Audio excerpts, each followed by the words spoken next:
to the Punk Rock Horror Podcast. It's me, Matt, here, obviously, and today I am joined by the most punkish, awesomest author in the world, Paul Lubaczewski. How's it going, Paul? Howdy. So, obviously, I'm really excited to have you on the podcast. This has definitely been a bit of a while that we've been working on this, bringing you on. And so, thank you for being here. Thank you for coming on to talk about your new book, I Never Eat Cheesesteak. Oh, thanks for having me. Yeah, so let's go ahead and jump into it. First and foremost, I Never Eat Cheesesteak.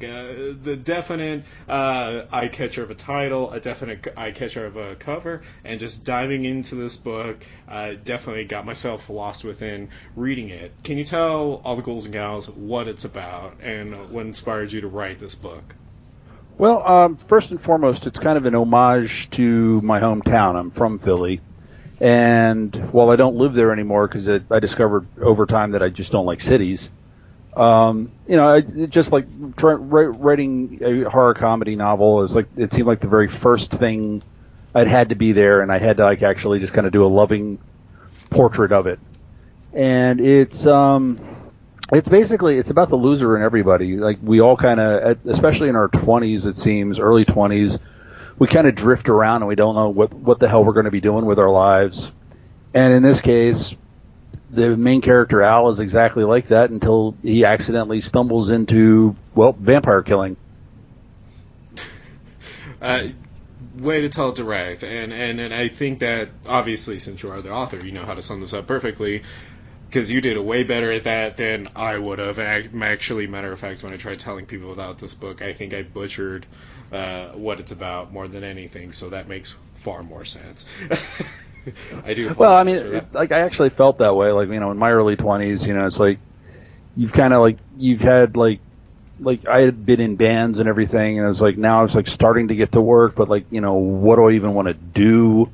I certainly don't really want to grow up, but I kind of at least have to make money. It's a real nebulous time in your life. Yeah, and speaking of your background, you actually have a huge background in not just the punk scene, but also in the horror scene as well. I mean, it's really astounding. You've had a lot of published stories, and that's been featured in a lot of catalogs and zines, and you kind of just been all over the place in the underground scene. I mean, what was the strive for you to get into horror in general? Well, I mean, I grew up with horror. I really grew up with it. Like, my mom, every year for Halloween would read me The Legend of Sleepy Hollow. We'd watch Dracula, every year, and then, Philly was a great place to grow up if you were into horror because, there were two different Saturday horror shows, horror movie shows every week. There was a Creature Double Feature on 48, and then over on 17 you had Dr. Shock. So it was just it was always there. It was always part of everything. So you were kind of in the same boat that all of us were, where we grew up on, whether it was Tales from the Crypt or Twilight Zone or even the Sunday Night Creature Feature. And it's really surreal to hear because we all start out in the horror community just kind of being freaked out, and kind of getting scared at a young age, and we want to get more scared. And with you jumping into comedy, what do you feel like is the hardest thing to balance comedy with horror? Well, that's the thing. I think, in the way I've always viewed it, horror always works best as a short story. It's if you look a lot of the quote-unquote real masters, the early ones, Poe, Lovecraft, Le Fanu, they all worked in short stories. So it's almost like a natural okay, well, if you're going to make this a full-length book, you've got to bring something else to the table. And the other thing I grew up with was comedy, so it was the natural thing to join to it. Perfectly said. Now, I want to touch a little bit on your punk background here. Now, you've been around a long time, and you've seen a lot of punk bands come to fruition, one being Blitzkid, just to name a few, and you've also been in a band in yourself. Because we're the Punk Rock Horror Podcast, and I do want to bring it back to horror, next question, what was the inspiration and what of the punk scene actually influenced you, or did any of that? Oh, it's I'm sitting here right now in a Nihilistics t-shirt, so the Peter Pan is strong in this one.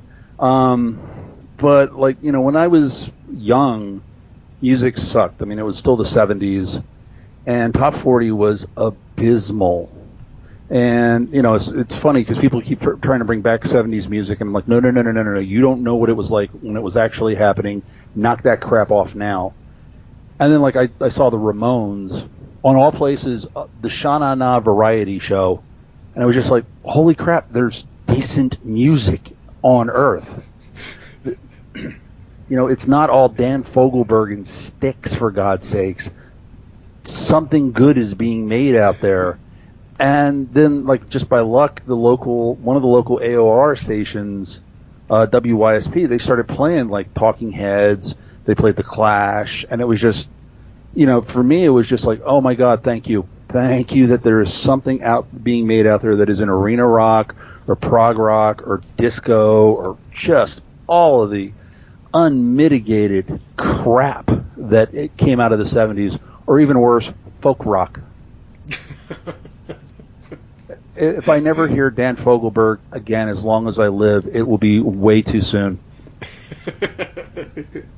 You know, and the thing is that stuff was everywhere. It was invasive. Like, you couldn't go anywhere without hearing Chicago or, oh my God, the Styx, the one song, I mean, not Styx, Supertramp. They were everywhere. I mean, and it was just like, and so if you didn't like it, it just became this like festering boil, just constantly, you know, anytime you were near a radio, it's just, oh my God, I hate this stuff.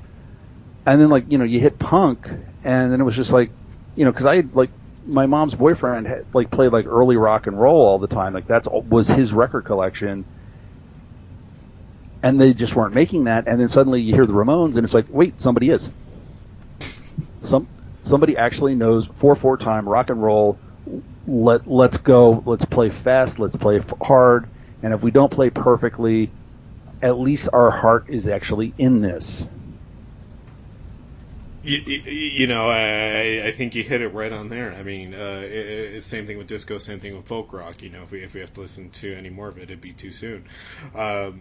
So it sounds like when it came to the punk scene, it came to the punk background, and also horror, kind of just like put in this color into this colorless world that you were kind of living in. Do you agree with that?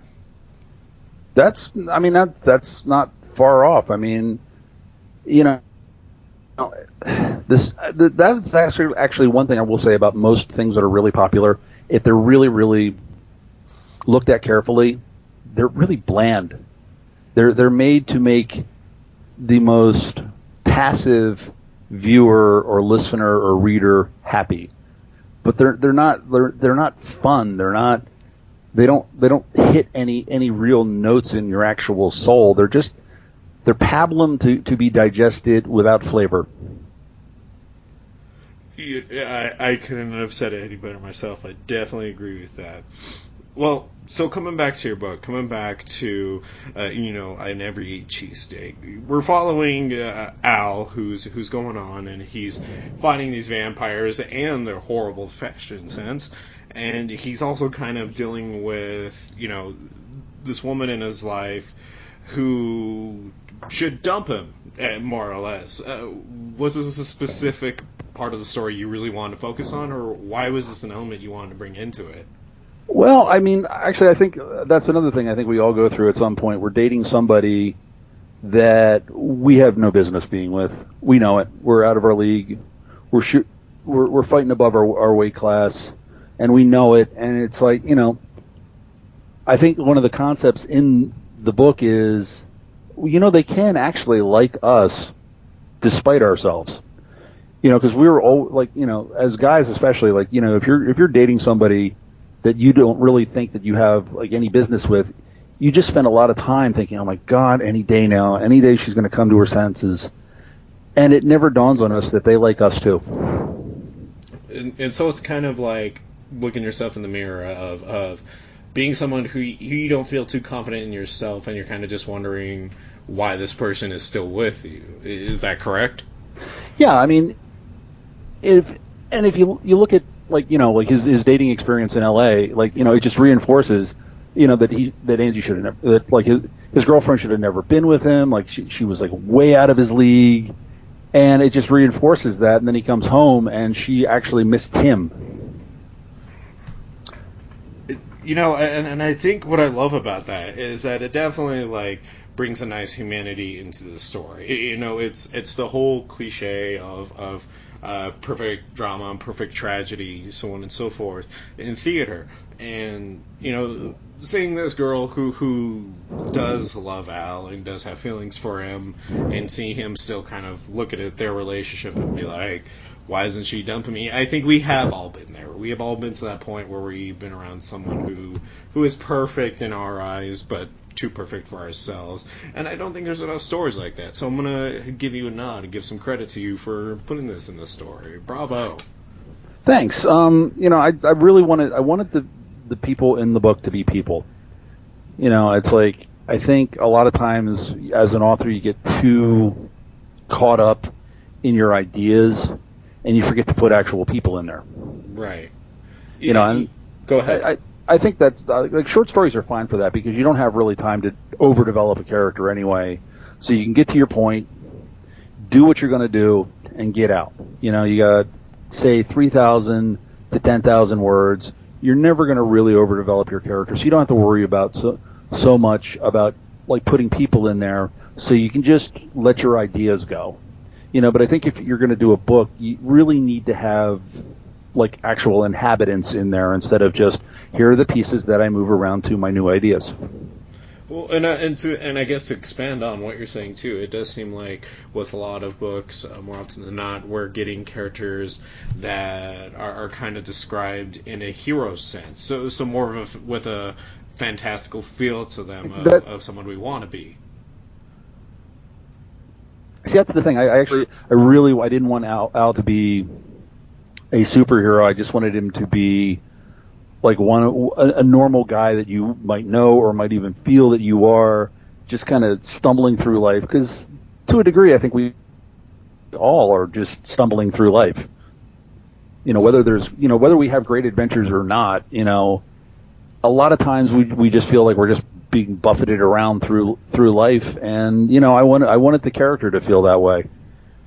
Well, and to even out what you're saying, I feel like, and I'm just going to go off and say this for myself, I feel like in the horror genre, more often than not, we get those type of heroes. We get the average Joes. I mean, probably the most popular one is Ash from Evil Dead, who is just thrown into this world of deadites that he has to learn to survive. And now with Al having to fight the undead vampires, it's just an average guy. And why do you think that? Why do you think in these stories we mostly see the average Joes here and not most other mediums? I think you have to connect more viscerally with the characters in horror, or like especially like anything that's going to go the distance, like to a full length novel. I think you have to actually have some kind of connection to the character, so that when something horrific happens, you have a full visceral reaction. If you don't care about the characters, then you don't care about what's happening to them, and then what's happening isn't really all that horrific. Well, without giving away any spoilers, I mean, do you find that to be kind of the hard thing sometimes when you're writing your characters, putting them in these vulnerable situations? Yeah, actually. Actually, I wrote a fantasy book that like is being beta read now, and I reached a point where it's like I had to grievously wound two of the characters, and I'm like, I don't really want to do this, but I kind of have to, and it's like I actually like my third horror comedy, which is I'm still editing right now. The second one, Cult of the Gator God, is going to be out this winter, but like the third one, I actually had to kill a character, and it was just like it like that's what happened. That's like, especially like if you're a pantsit writer, like you never know what's going to happen until you know. And it's just as I was writing, it's like, oh well, she kind of has to die, doesn't she? Damn it. I mean, that it's hard because you're attached to this character. Because I mean, you even want to see them succeed in whatever their goal and their journey is within your story. And when that gets to that point where you have to kill them off, it kind of sucks because you've gotten really attached to them. I mean, Well, I mean, as you're writing a book, you're hopefully if you're more in tune with your characters than you are with your ideas, they should be your friends by the time you're done. And so you've got to waste a friend, and that sucks no matter how you cut it. Agreed. I would definitely say I don't think George R. R. Martin shares that in any way, but I'm glad you do. No, I think he has some personal issues he's working out. Everybody dies. Everybody. Enjoyment, happiness, puppies. Nope, we're going to throw it in a fire. I'm going to create characters just so I can kill them. So one thing I want to talk about when it comes to writing horror. Now, we've talked about it here on the podcast when it comes to the difference between comic books and writing books, is that the comics have the advantage of depicting the pictures that you would normally put into words on paper. Whereas books, a lot of people have, in defense, have said what's so terrifying about reading a horror book is the imagination that you make up within your mind based upon what you're reading. I mean, where do you stand on this? What do you think books hold stronger maybe to comic books? Or do you have a preference? Well, it's funny. When I was younger, I actually read a ton of comics, but I always read books as well. So I've never really had like a preference. And I think comic books have like the advantage of immediacy. You don't like you can comics so fast that everything can stay immediate and like right there and happening fast. Where writing a book, you've got to write a description good enough to keep the interest. But the thing is if you do a good enough slow build, you have somebody much more completely, because if you've built it slowly, you've sucked them into the point where now they almost can't even get out. Like they have to know what happens next. It hits at some much deeper level because they can have much more information because you can give them more information. If that makes any sense. No, I think I definitely get what you're saying. There's more of like an instant gratification when it comes to comics. I mean, I guess and I've talked about a lot. I'll talk about Crossed, the comic book series, as an example. I mean, that whole series is filled with really twisted imagery, and part of not the temptation, but the anxiety that it kind of gives you is, what is this next twisted thing I'm about to see? Whereas I'll say in the defense of just traditional paperback books even, it's coming back to that imagination, coming back to, I'm going to write this story, I'm going to create this scene, and I'm going to let the reader create the whole scenario in their head. I mean, that I also feel like brings a thrill to writing. I mean, what would you say on that? Well, I mean, that's actually some of the best working horror films don't show you what happened. They let you think it through. They let you imagine it. I mean, that's what Hitchcock was a master of. He rarely, if ever, gave you blood or gore or anything. He gave you lots of insinuation that there was blood and gore and let you come up with it. And so it's like it engages you. You have to be part of the game now. Right. You actually have to fill in the blanks, and if you have to fill in the blanks, then that image is probably much more burned in your head than something that just flipped by on the screen. And I think a good book actually works the same way. You have to imagine it. You have to create it. You have to be able to see what the author is trying to describe in your own head, and at that point you're more sucked in. I definitely agree with that, and this is a great conversation so far. We have about 10 minutes, so we have to start wrapping this up. Are you doing okay on time? Yeah, I'm cool. Perfect. So, going forward, talking about scares, talking about creeping people out, and I'm going to try to word this as best I can, just because it's kind of a complicated question, I feel. But when you're setting up these scenes in your books to kind of scare people, and obviously your new book is more comedy-based than it is suspense-based, but when you are creating up these scenes, how do you strive to make that scare in people? Are you writing a scene hoping that it generally terrifies people, or are you just writing something that you find terrifying and you're hoping someone else gets scared by? I'm usually of the mindset of run with your own fears.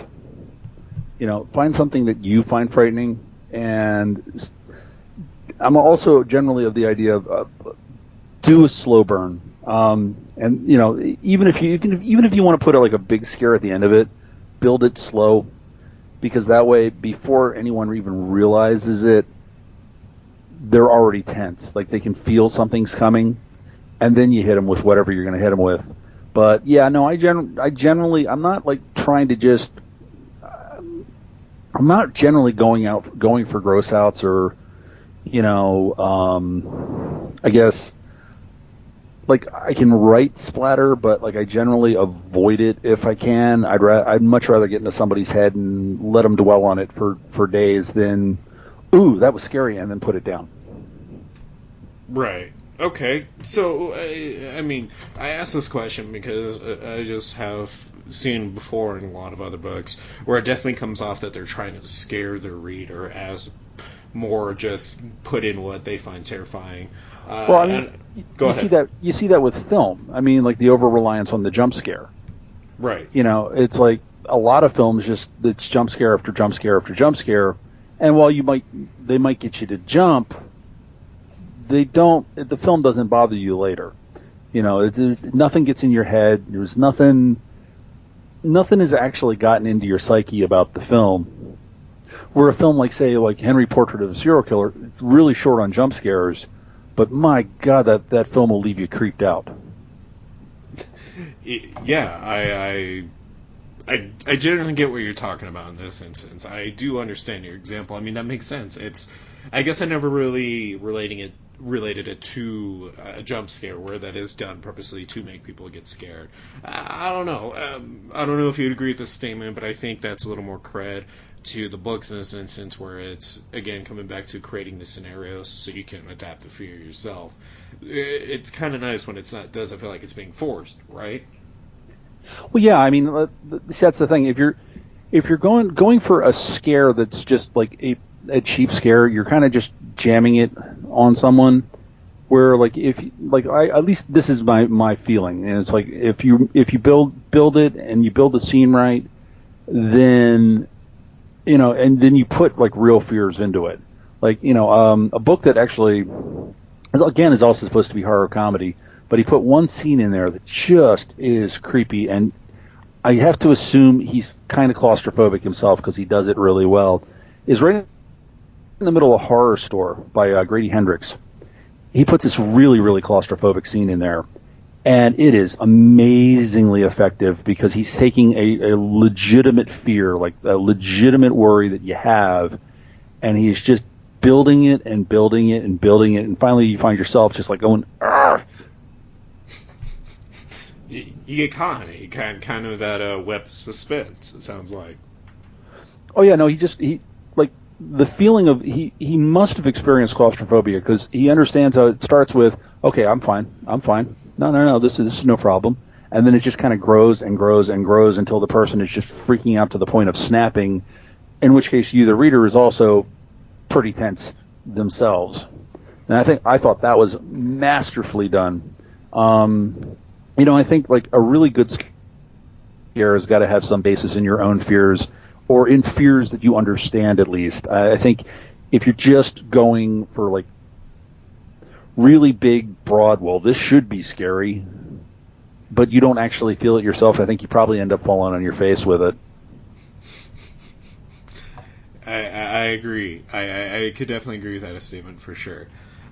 So going on a little more forward, who is one author that has really inspired you to get into writing, or what was that inspiration for you to jump into writing in general? The first, well, to write short stories, it was, and it sounds weird because like everybody has a more modern author, but man, I grew up with Poe. I really did, and like we had a copy of Tales of Mystery and Imagination when I was a kid, and it had like the original Arthur Rackham illustrations in it, and it was just like, and it was like one of my favorite things. And I still think the tension he pulls off in The Telltale Heart is just top notch. And then like I moved on to Lovecraft, and then like on top of that, I read a lot of stuff other than horror. Like a big inspiration was Roger Zelazny, who's just, a really diverse author. I mean, he's written horror, he's written some stuff that could even count as horror comedy, and he's also fantasy, also sci-fi, and just a really diverse and interesting author. And then like on the humor side, huge Terry Pratchett fan. Huge Douglas Adams fan, Christopher Moore fan. Actually, I think if you write horror comedy and you don't say you're a Christopher Moore fan, they come by your house and kneecap you. Jeff Strand is really good right now. And Jeff gave me a blurb for my book too, so that's cool.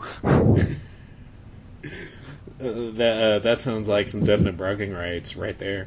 Well, yeah, having one of the legends of the genre give you a blurb, that works for me. No complaints here, it sounds like. No. And Jeff was a great guy for reading the book, and thankfully he thought it was funny. Perfect. That would actually really sucked if he had read the book and just gone, I don't get it. That would have been a shot to ego, right? Like, oh, well, I guess I'll give up on writing now. Well, I think I'll find another genre or quit. Cool. Oh, romance novels, here I come. Oh God. That was the bad one. Sorry, I'm just saying, like, talk about an easy way to make money. Yeah, I mean, you don't. Speaking, like, God, I was just talking about archetypes recently, and like, deconstructing them a little bit. And my God, you want to talk about archetypes? Romance novels.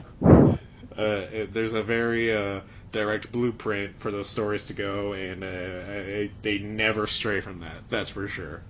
I mean, when they do, we get things like 50 Shades of Grey, and that's a whole we're not going to jump on. That has some of the worst. The only thing that's offensive about that book is it has some of the worst writing. I mean, it's not like the similes and the analogies all through it are just like, wait, someone got paid for this?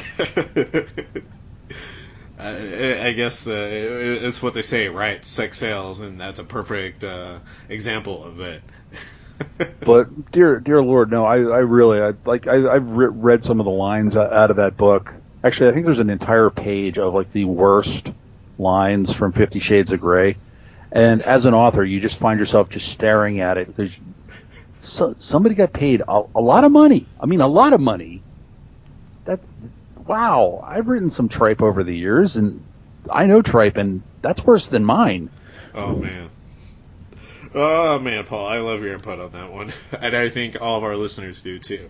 Well, we're nearing the end of this interview, so one thing I want to ask is what is some advice you'd be willing to give to any amateur young writers who are wanting to start writing their own stories, regardless if they're short or not? What is some advice you'd want to give them? The most important one is persistence. There's a lot of people that want to get into this business. There's a lot of gatekeeping in the business, and if you like hit your first rejection and quit, well, now thinking that you're not going to get rejections and thinking that you're not going to have to work on the publicity end for yourself it's a pipe dream, and a lot of people write really wonderfully and never get anywhere because they hit that first rejection.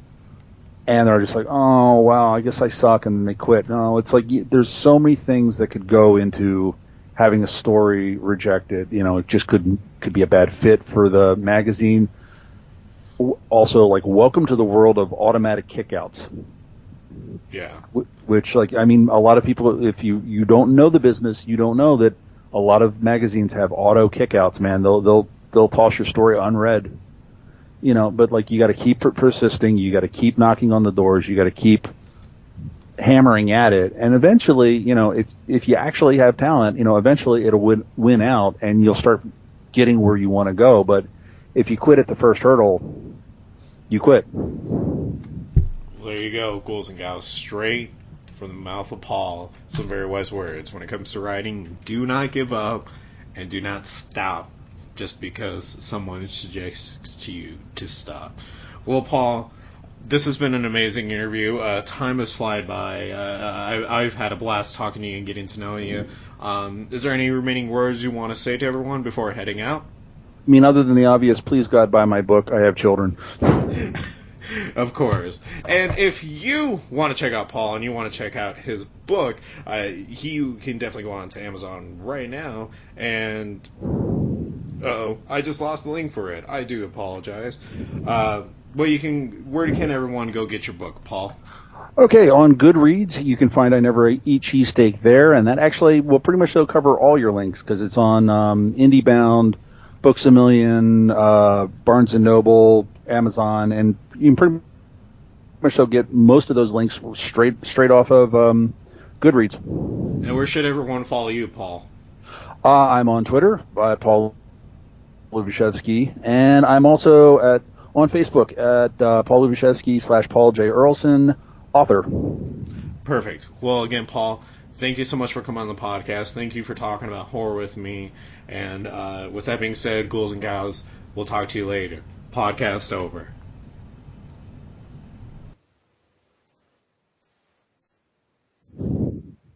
Cool.